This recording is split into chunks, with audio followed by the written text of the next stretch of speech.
शिवसेनेत ज्यांच्यामुळे मानसन्मान मिळाला, पद मिळालं, प्रतिष्ठा मिळाली, ओळख मिळाली, ज्या शिवसेनेनं तुम्हाला ओळख दिली त्याच शिवसेनेच्या नेत्यांविषयी यांचे दिवस संपले असं म्हणणं म्हणजे केवळ कृतज्ञपणाच नाही तर तुम्ही नीतिमत्ता किती घालवली आहे याचंही लक्षण आहे। शिवसेनेच्या नावावर माननीय पक्षप्रमुख उद्धव बाळासाहेब ठाकरे यांच्या नावावर आणि आधारावर जी लोक मोठी झालीत, आज त्याच लोकांनी महाराष्ट्राच्या अस्मितेला गालबोट लावण्याचं काम केलेलं आहे। सुरत ते गुवाहाटी हा लाचारीचा आणि विश्वासघाताचा प्रवास हा तुम्ही केवळ तुमच्या स्वार्थासाठी आणि सत्तेच्या हव्यासापोटी केलेला होता, हे महाराष्ट्र विसरलेला नाही। आज मतांच्या आधारावर लोकशाहीची गळचेपी करण्याचं काम आपण लोक करत आहात आणि हे बुलढाणा विधानसभा मतदारसंघासह सगळा महाराष्ट्र उघड्या डोळ्यांनी पाहतोय।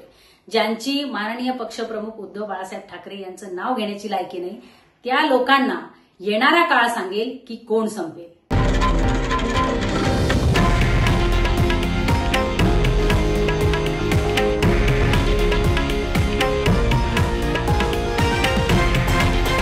हे आहे देशातील नंबर 1 न्यूज नेटवर्क आणि आपण पाहत आहात TV9 मराठी, एकमेव।